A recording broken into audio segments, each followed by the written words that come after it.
नमस्कार बंधुओं, मैं मनोज श्रीवास्तव आज एक अत्यंत महत्वपूर्ण विषय पर आपसे चर्चा करना चाहता हूँ। विषय है प्रसन्नता कैसे प्राप्त करें। जैसा कि हम सभी जानते हैं, आज के समय में व्यक्ति के प्रसन्नता में कमी आ गई है। एक आम आदमी उतना खुश नहीं दिखता जितना उसे होना चाहिए। कभी कभी तो वह दिखने का प्रयास अवश्य करता है, किंतु उसके अंतर्मन की खुशी नहीं होने से उसका प्रयास असफल हो जाता है और हमें लगने लगता है कि यह व्यक्ति अंदर से खुश नहीं है। यदि व्यक्ति अंदर से खुश है, प्रसन्न है, तो उसकी वाणी में एक प्रेम होगा, उसकी आंखों में एक आर्द्रता होगी, एक स्नेह होगा और वो हमारे सामने एक संदेश देगा, अप्रत्यक्ष रूप से प्रसन्नता का संदेश। आज के समय में तमाम परेशानियों के कारण व्यक्ति का जीवन अत्यंत अस्त व्यस्त हो गया है। वह इस प्रसन्नता से बहुत दूर हो गया है। इस जीवन की आपाधापी में, तमाम समस्याओं के बीच भी हम कैसे प्रसन्न रहें, इस पर हम भारतीय पद्धति से, आध्यात्मिक दृष्टिकोण से प्रसन्नता प्राप्ति के लिए हम क्या करें, इस पर आज की चर्चा होगी। बंधुओं, हमारी संस्कृति में प्रसन्नता का बहुत महत्व है, खुशी का बहुत महत्व है। आज भी जब हम किसी को आशीर्वाद देते हैं, जब बड़े बुजुर्ग किसी को आशीर्वाद देते हैं, तो कहते हैं खुश रहो। उसे तमाम भौतिक साधन और संसाधन प्राप्त करने का आशीर्वाद नहीं देते, उसे खुश रहने का आशीर्वाद देते हैं। समझा जा सकता है कि हमारे यहाँ प्रसन्नता को कितना महत्व दिया गया है। यह प्रसन्नता व्यक्ति की चित्त की शांति से आती है। यदि हमारा अंतःकरण प्रसन्न होगा, तभी हम प्रसन्न होंगे। थोड़ी देर के लिए हो सकता है हम प्रसन्न रहने के लिए कुछ उपाय कर लें, मूवी देख लें, गाने सुन लें, दोस्तों के साथ गपशप कर लें, किंतु इसके तुरंत बाद हम यदि अंदर से प्रसन्न नहीं हैं, तो हम पुनः अप्रसन्न हो जाते हैं, खिन्न रहते हैं, उदास रहते हैं। कभी कभी समझ में भी नहीं आता कि आखिर हम अप्रसन्न क्यों हैं। यदि समझ में आए तो फिर व्यक्ति इसका उपाय ढूंढे। तो अप्रसन्नता सर्वत्र व्याप्त है। आप किसी से मिलते हैं, जुलते हैं, वो व्यक्ति चूंकि अंदर से अप्रसन्न है, इसलिए आपसे उस सहृदयता से, उस आत्मीयता से वो नहीं मिलता जिसकी अपेक्षा आप उससे करते हैं या वो आपसे करता है। चूंकि दोनों ही अप्रसन्न हैं, मात्रा अधिक हो सकती है, कम हो सकती है, किंतु अप्रसन्न सभी हैं। इस अप्रसन्नता का के परिवेश में प्रसन्नता प्राप्ति कैसे किया जाए, इस पर हम चर्चा करेंगे। हमारे यहाँ कहा गया कि वंदनीय वह है जिसके हृदय पर, जिसके चेहरे पर, जिसकी वाणी में प्रसन्नता का संचार हो रहा हो। क्या कहा गया? वदनम प्रसाद सदनम हृदयम सदयम सुधा मुचो वाच। उसकी आभा ही प्रसन्नता की अभिव्यक्ति करेगी। वदनम प्रसाद सदनम सदयम हृदयम, उसका हृदय सदय होगा, उसकी वाणी मधुर होगी। सुधा मुझो वाच करणम परोपकरणम, और वो करना चाहेगा कोई काम तो परोपकार होगा, दूसरों के हित के लिए करना चाहेगा। ऐसे व्यक्तियों की वंदना होती है। ये शाम के शाम नते वंद्या। फिर से सुनाता हूँ। वदनम प्रसाद सदनम हृदयम सदयम सुधामुचो वाच कर्णम परोपकर्णम येषाम केषाम न ते वंद्या। ऐसे व्यक्ति की वंदना की जाती है, यानी जो हमारा इच्छित व्यक्तित्व है वह इस प्रकार का है, जो सदा प्रसन्न रहता हो, जो प्रसन्नता का संचार करता हो। बंधुओं, प्रसन्नता सिर्फ कहने से नहीं आती। हमारा जीवन, हमारी जीवन शैली, हमारी दिनचर्या, हमारे गुण दोष, ये सभी प्रसन्नता को या अप्रसन्नता को निर्धारित करते हैं। तो हमारे यहाँ सबसे पहले कहा गया भारतीय संस्कृति में कि 6 दोष व्यक्ति को छोड़ देना चाहिए। यदि आप उन्नति चाहते हैं, यदि आप प्रसन्नता चाहते हैं, तो 6 प्रकार के दोष छोड़ दीजिए। क्या? षड्दोषा पुरुषे नेह हातव्या भूति विच्छता, निद्रा तंद्रा भयम क्रोधम आलस्यम दीर्घसूत्रता। यदि 6 दोष छोड़ दिए जाए, क्या? निद्रा, बहुत मत सोइए, तंद्रा, आलस्य, दीर्घसूत्रता, भय और क्रोध, इन यदि 6 चीजों को हम छोड़ देते हैं तो हमारा व्यक्तित्व उभर जाता है, हमारे व्यक्तित्व के पनपने का अवसर प्राप्त होता है और फिर हम जो भी प्रयास करते हैं उसमें हमें सफलता मिलती है। दूसरी बात, हमें सदा प्रिय बोलना चाहिए। प्रिय का मतलब यह नहीं है कि हम असत्य भी प्रिय हो तो बोले, नहीं। यदि किसी भी बात को असत्य भी हो, यदि हम उसे अच्छे से संयमित होकर प्रेम पूर्वक किसी को बताएंगे तो उसका असर होगा। कहा गया कि प्रिय वाक्य प्रदानेन सर्वे तुष्यन्ति जन्तवः, तस्मात् तदैव वक्तव्यम वचने का दरिद्रता। इसलिए हमेशा, चूंकि सभी लोग इससे संतुष्ट होते हैं, इसलिए प्रिय वचन ही बोलना चाहिए। वचने का दरिद्रता, इस बोली में क्या दरिद्र होना है? वचन तो हम अच्छा बोले, तो ये बेसिक गुण है जिसे हमें, यदि प्रसन्न रहना है तो हमें दिन की शुरुआत ऐसी करनी पड़ेगी कि आलस्य छोड़ना पड़ेगा, निद्रा तंद्रा भय क्रोध छोड़ना पड़ेगा, अच्छा वाक्य बोलना पड़ेगा, अच्छी बात बोलना पड़ेगा। महाभारत में एक प्रसंग आता है कि यक्ष ने युधिष्ठिर से पूछा कि इस जगत के सुख क्या है, तो उन्होंने बहुत सुंदर बात कही। युधिष्ठिर ने कहा, अर्थागमो नित्यमरो गीता च प्रिया च भार्या प्रियवादिनी च वश्यस्य पुत्र रथगरी च विद्या षड्जो जीवलोकस्य सुखानि राजन्। उन्होंने कहा कि 6 सुख हैं। क्या? अर्थागमो, अर्थ का आगमन हो, नित्यमरो गीता च, हम स्वस्थ रहें, प्रिया च भार्या प्रियवादिनी च, हमारी भार्या हमें प्रिय हो और प्रिय बोले भी, प्रिया च भार्या प्रियवादिनी च वश्यस्य पुत्र, पुत्र वश में हो, अर्थकरी च विद्या, विद्या अर्थकरी हो, उससे अर्थोपार्जन हो सके, जो भी हमारी विद्या है वो अर्थोपार्जन का साधन बन सके।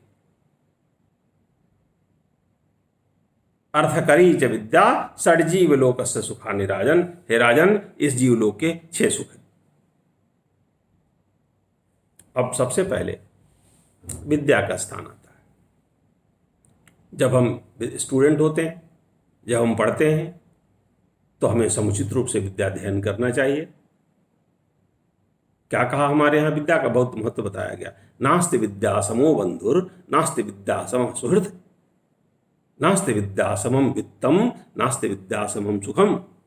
विद्या के समान कोई बंधु नहीं है, विद्या के समान कोई मित्र नहीं है, विद्या के समान धन नहीं है और विद्या के समान सुख नहीं है। तो विद्याध्ययन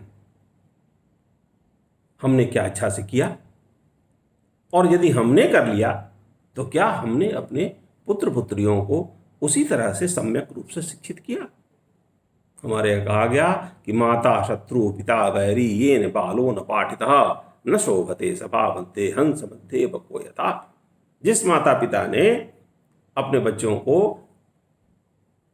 विद्या प्रदान नहीं की, अच्छे से सिखाया पढ़ाया नहीं, वह शत्रु के समान है। क्योंकि विद्वानों की सभा में जिस तरह से हंसों की सभा में कौवा शोभा नहीं देता, उसी तरह विद्वानों की सभा में कोई मूर्ख व्यक्ति, कोई बिना पढ़ा लिखा व्यक्ति शोभा नहीं देता, उसे वो सम्मान प्राप्त नहीं होता।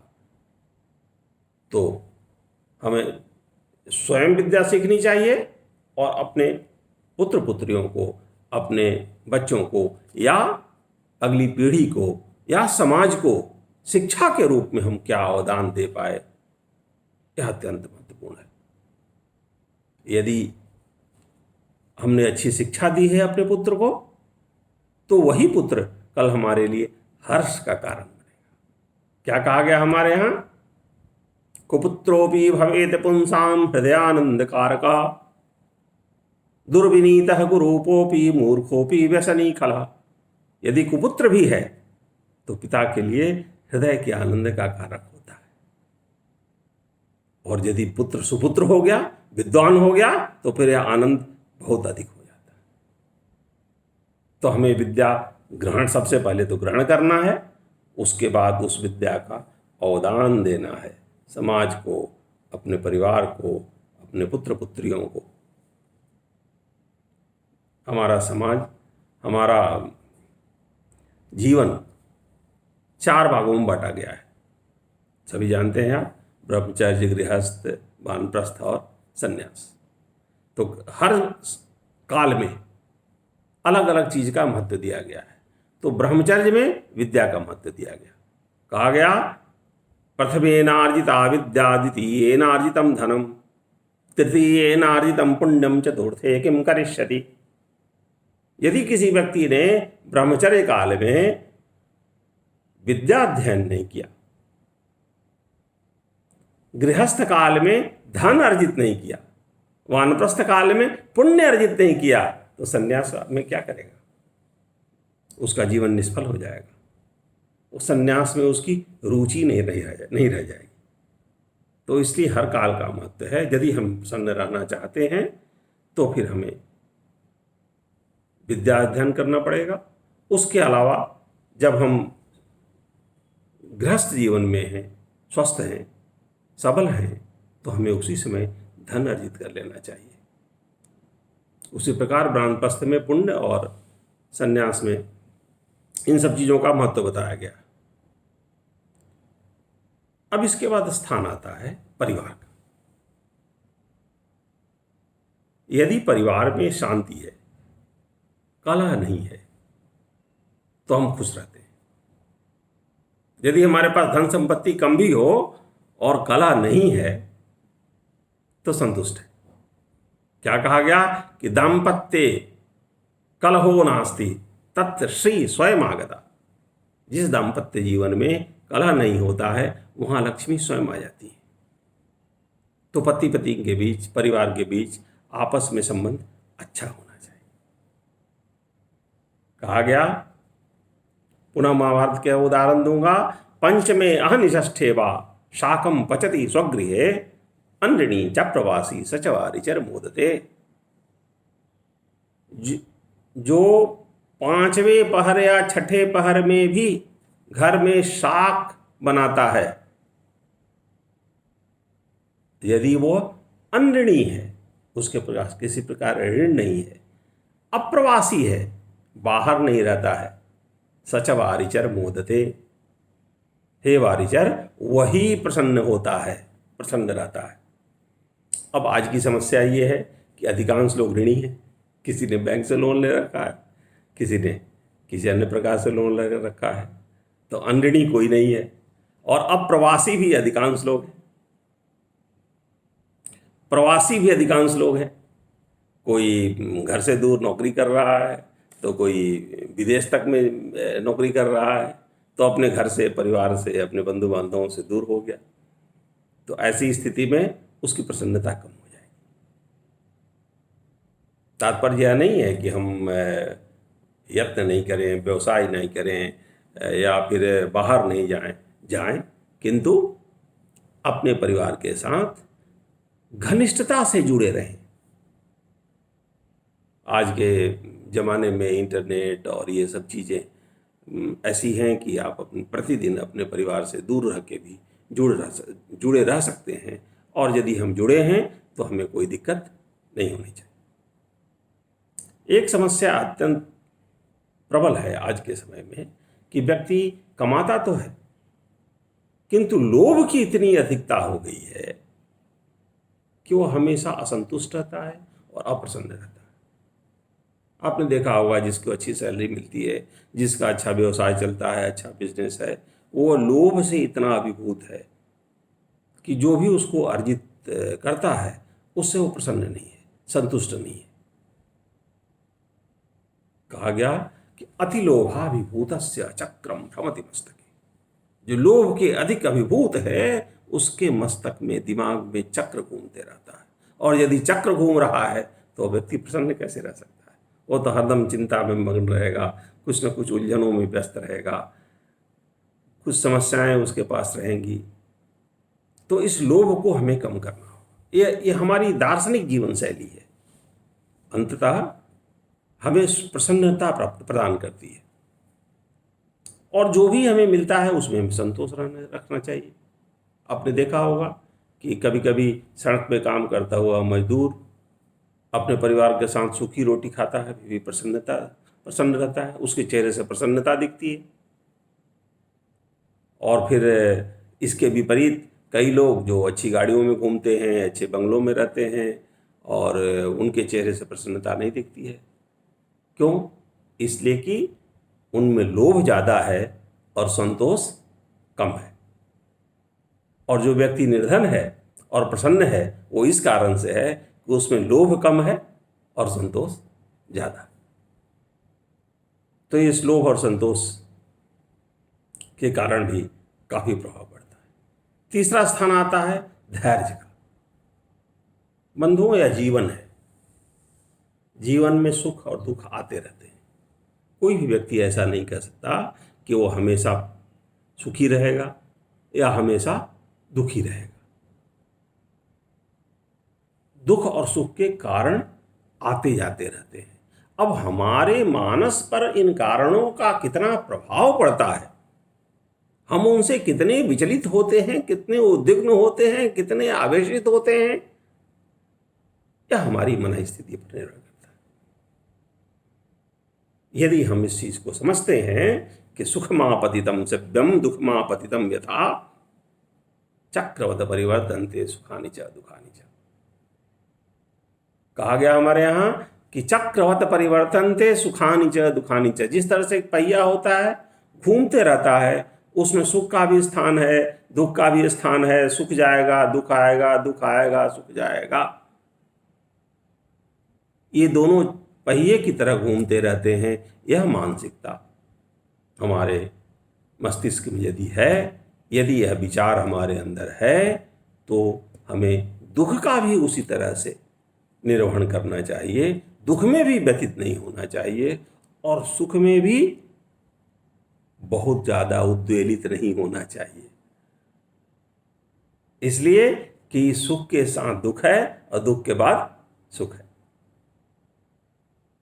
और दुख में चिंता तो बिल्कुल ही नहीं करना चाहिए। कहा भी गया है कि चिंता चिता के समान है। एक बहुत सुंदर श्लोक सुनाता हूं आपको। चिता चिंता समा प्रोक्ता बिंदु मात्र विशेषता सजीवम दहते चिंता निर्जीवम दहते चिता। चिता और चिंता में मात्र एक अनुस्वार का फर्क है, बिंदु का फर्क है। चिता निर्जीव को जलाती है और चिंता सजीव को जला देती है। एक जीवित व्यक्ति भी यदि वो चिंतित है तो मृततुल्य है, वह प्रतिदिन मर रहा है। इसलिए जो भी ईश्वर ने दिया, जो भी परिस्थितियां हैं, जो भी स्थिति है, अच्छी हो बुरी हो, हमें ज्यादा चिंता नहीं करनी चाहिए।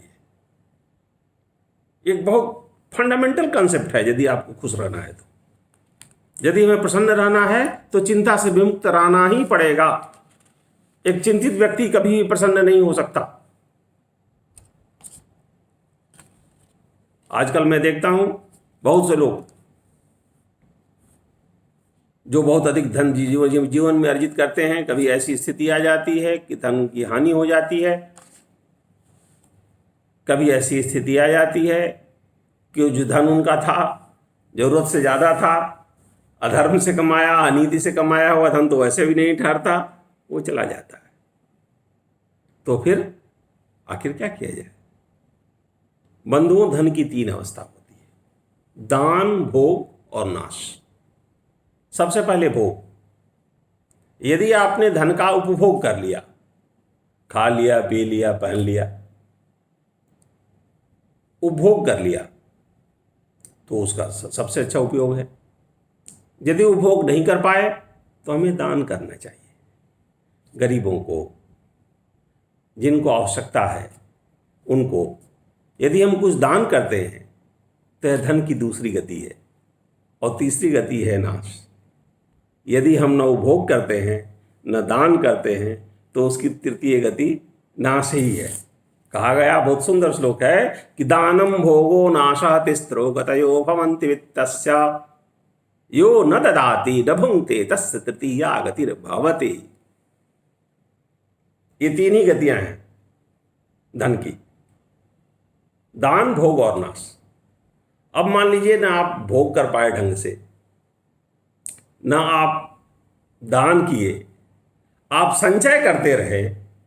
बंधुओं, यह समझना पड़ेगा कि उस धन का तृतीय गति नाश ही होना निश्चित है।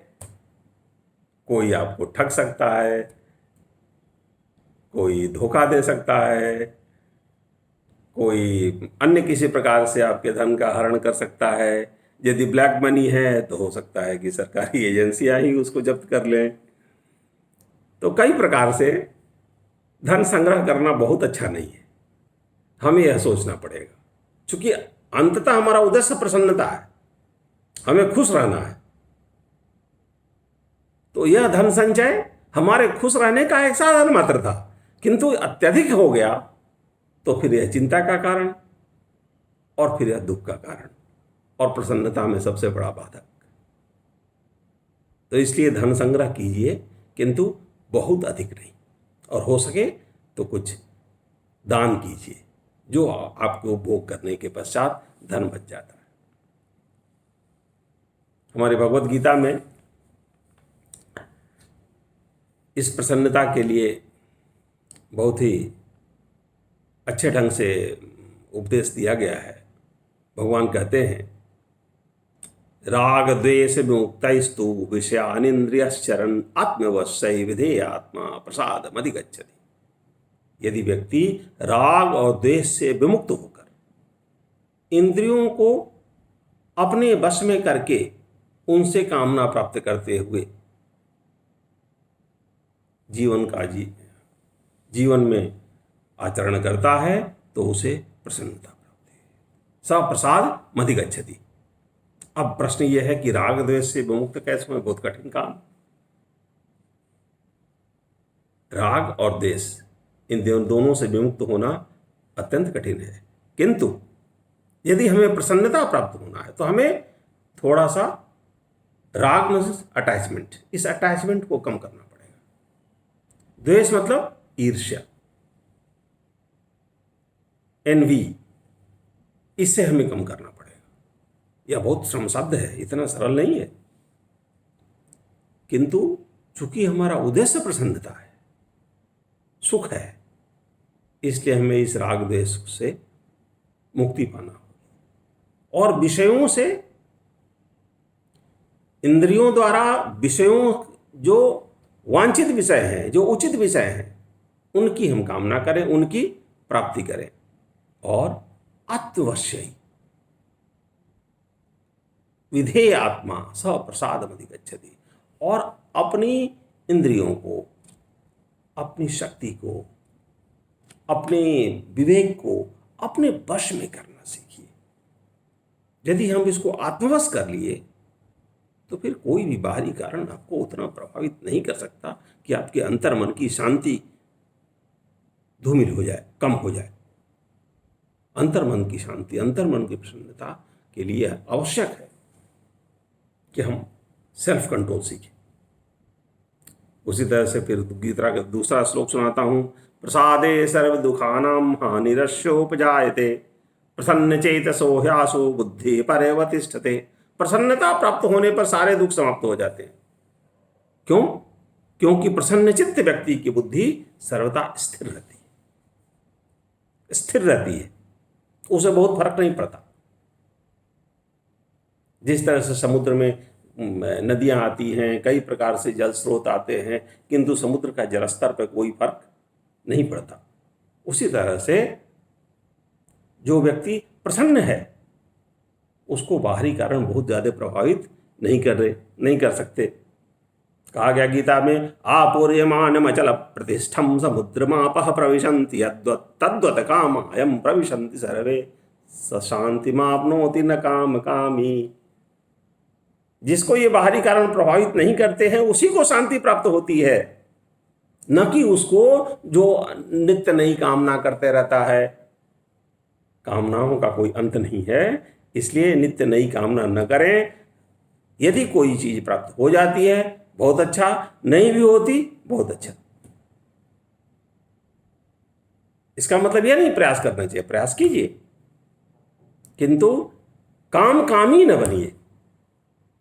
नित्य इच्छा, नई नई इच्छा लाके और अपने जीवन को प्रभावित मत कीजिए, अपनी प्रसन्नता को प्रभावित मत कीजिए।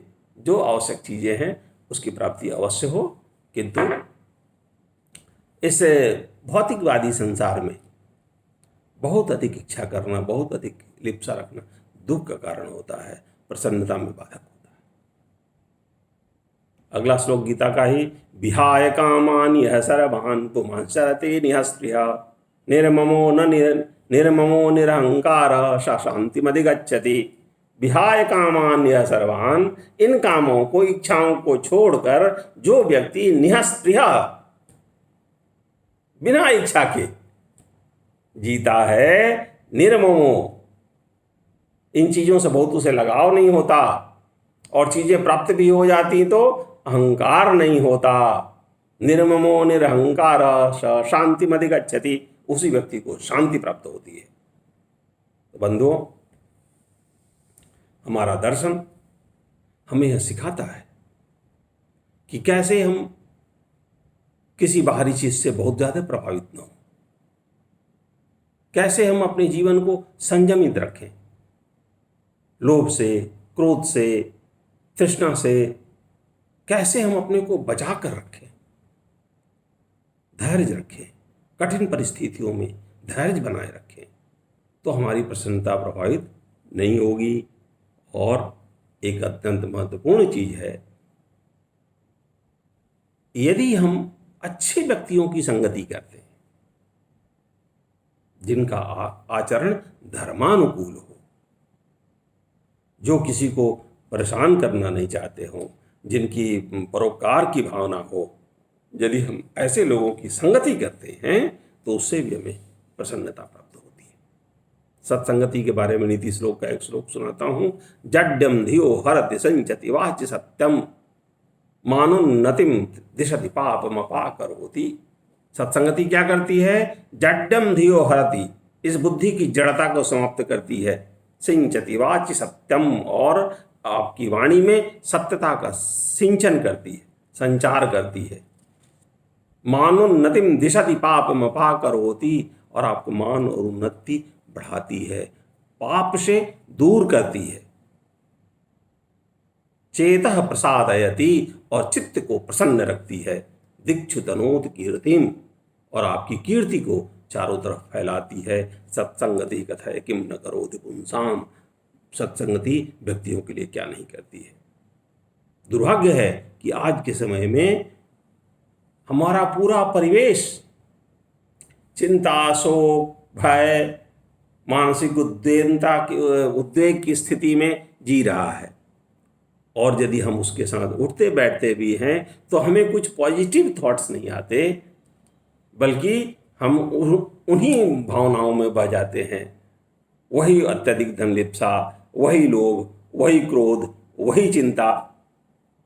ऐसे व्यक्तियों की संगति अधिक मत कीजिए। और यदि करना भी पड़े किसी कारणवश तो उससे प्रभावित होने की आवश्यकता नहीं है।